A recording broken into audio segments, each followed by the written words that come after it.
저는 경비원이에요. 꿈을 꾸는. 아침에 일어나면 제일 먼저 책상에 앉아 시나리오를 써요. 그리고 자전거를 타고 출근해 경비 근무를 하죠. 저는 언젠가 영화 감독이 될 거예요.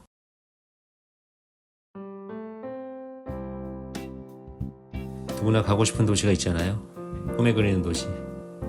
특히 우리 같은 동양 사람들은 경험 못 해본 서양의 세계의 매력을 느끼죠. 그래서 유럽이나 미국 여행을 꿈꾸는 것 같아요. 저만 그래요? 찰리 채플린 자서전을 읽기 전에도 전 영국에 관심이 많았어요.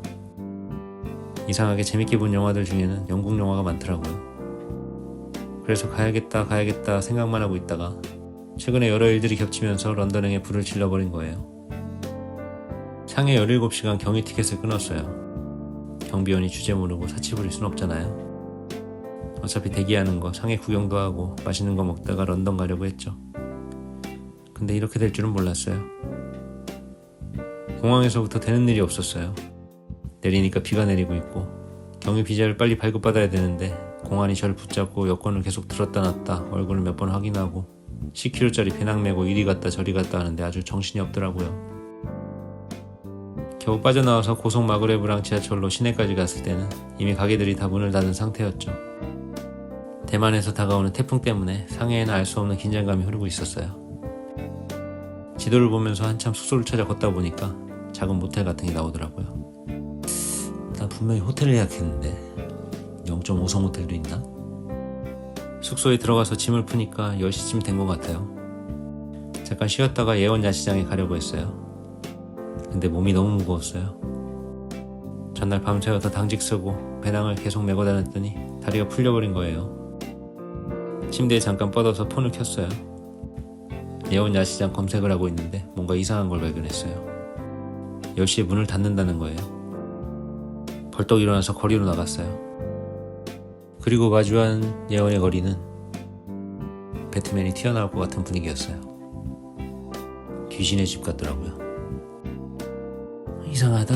챗GPT가 분명히 새벽까지 야시장 한다 그랬는데 이 새끼를 어떻게 족치지? 기계를 맹신한 제가 바보죠. 배가 너무 고팠어요. 지도를 끄고 감으로 가게를 찾았어요. 비 때문에 신발과 양말이 다 젖고 있었어요. 조금 걷다 보니까 영화에서 보던 낯익은 골목이 나왔어요. 무너져가는 건물, 발 마사지 가게, 노포 음식점. 화려한 줄 알았던 상해에도 인간미는 있구나. 거리에 진한 냄새에 이끌려서 홀린 듯이 걸었어요. 일단 뭐든 먹어야 했어요. 양꼬치에 칭따오를 너무 먹고 싶었는데 양꼬치집은 보이지 않았어요. 근처에 양이 있었으면 잡아먹었을 거예요. 음식을 파는 곳은 단 3군데뿐이었어요. 만둣국 같은 혼둔을 파는 집, 오리와 닭고기를 머리째로 파는 정육점, 그리고 중국식 노포. 혼둔은 안 땡기고 오리는 포장만 되고 남은 곳은 노포밖에 없었죠. 들어갔어요. 테이블에 앉으니까 분위기가 압도했어요. 벽지가 거의 청일전쟁 때 벽지 같았어요. 메뉴판을 봤는데 범상치 않았어요. 메인으로 보이는 소고기 요리를 시켰죠. 무슨 땅콩 기름 소스 같은 게 나왔는데 찍어 먹어보니까 궁합이 절묘해서 놀랐어요. 중국 특유의 향신료하고 땅콩 소스를 섞어서 만든 듯한 맛이었죠. 칭따오까지 쭉 들이켜니까 그제야 좀 여행 온 것 같았어요. 아, 살겠다. 칭따오만 마시기 아까워서 45도짜리 중국 술도 시켰어요. 거기에 조기튀김도 추가로 시켰죠.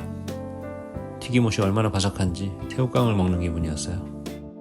내친김에 하나를 더 시켰어요. 한국에서 자주 못 먹어본 양념 돼지 꼬리찜. 그거는 마치 족발 같았어요. 쫄깃쫄깃하고 야들야들하고 꼬들꼬들한 식감에 기름지고 달짝지근한 맛. 과일 향 나는 중국 술이랑 먹으니까 진짜 금상첨화더라고요. 친구들이 보고 싶었어요. 이렇게 맛있는 걸 혼자 먹다니. 같이 웃고 떠들면서 밤새 마셨으면 좋았을 텐데. 꿈을 향한 여정은 여전히 외롭죠. 기분 좋게 식사를 마치고 밖으로 나왔어요. 지친 다리를 끌고 와이탄으로 향했어요. 상해의 하이라이트를 보는 거였죠.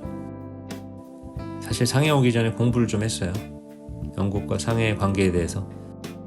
영국은 중국과 무역을 하려고 배를 정박시킬 항이 필요했대요. 그래서 홍콩과 상해를 거점으로 잡고 무역을 하기 시작한 거예요. 1800년대에는 홍콩과 상해가 빈 땅이나 마찬가지였대요. 상해에는 프랑스, 미국 이런 애들도 들어와서 건물도 짓고 백화점도 짓고 그랬대요.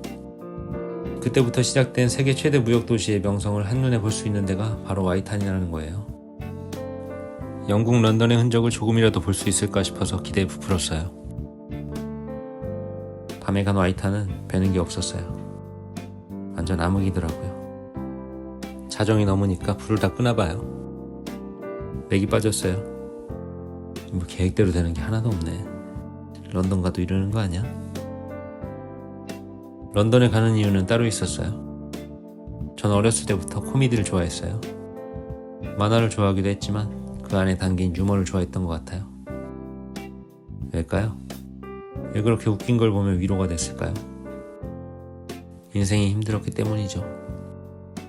어린 시절 부모님이 돈 벌러 가시면 누나랑 저는 부엌에 있는 간장을 꺼내서 밥에 비벼 먹었어요. 그땐 진짜 맛있는 비법을 발견했다고 좋아했는데 크면서 친구들 보니까 다 그렇게 자란 건 아니더라고요.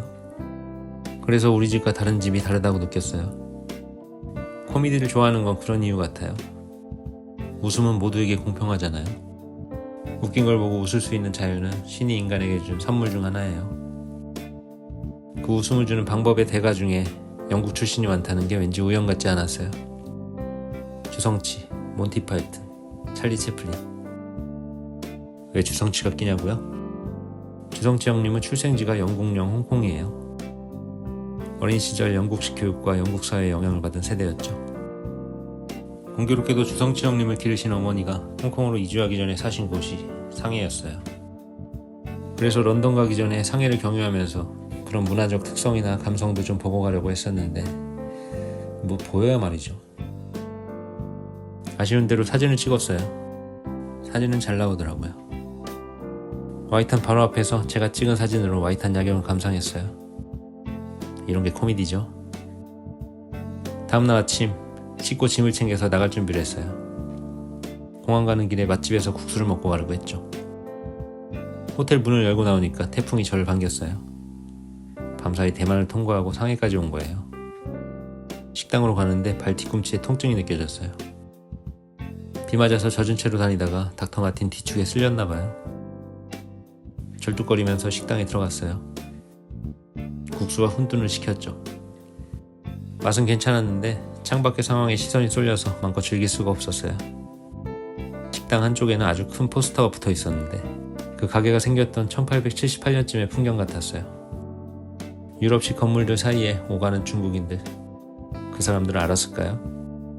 2024년이 가게에 온 한국인이 태풍 때문에 국수를 남기고 갈 거란 걸.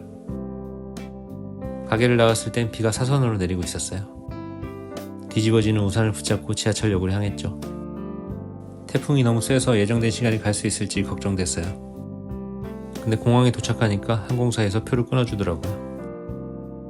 비가 사선으로 내리는데 어떻게 비행기가 뜬다는 거지. 뭐 어쨌든 가는구나. 그렇게 생각했죠.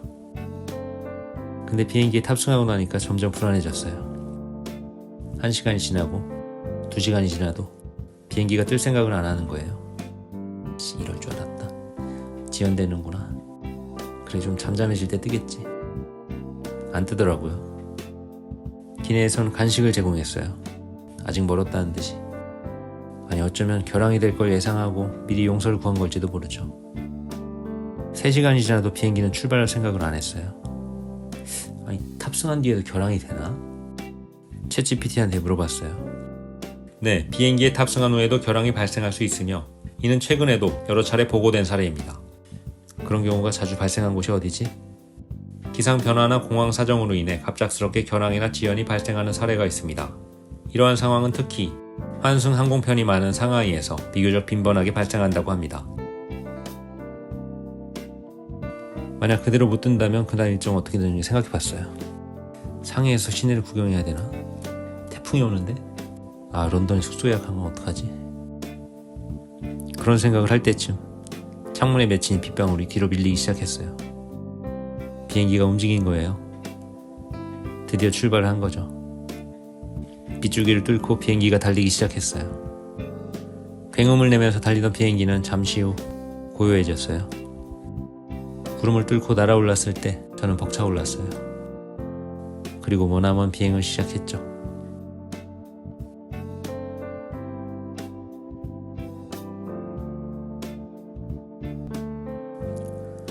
기내에서는 찰리 채플린 자서전을 읽었어요. 피곤하긴 했는데 잠은 안 오더라고요. 다들 자는 시간에도 핀 조명을 켜고 같은 부분을 계속 읽었어요. 찰리 채플린이 미국에서 성공하고 10년 만에 영국에 금이환영하는 부분이었죠. 워털루역에서 내린 찰리는 엄청난 인파의 환호를 받았대요. 그리고 어린 시절 살던 캐닝턴 파크, 파우널 테라스 3번지, 웨스트민스터 브리지 등등을 돌아봤다고 했죠. 제가 런던에 도착해서 갈 곳들이었어요. 총 비행시간은 12시간 걸렸어요. 원래 예정대로라면 도착 시간이 오후 5시 반이었어야 했는데 실제 도착한 시간은 8시 반이었어요. 저의 생체 시각은 새벽 4시 반. 밤을 꼴딱 샌 거나 다름없었죠. 그런 건 중요한 게 아니었어요. 전 런던에 와 있었어요.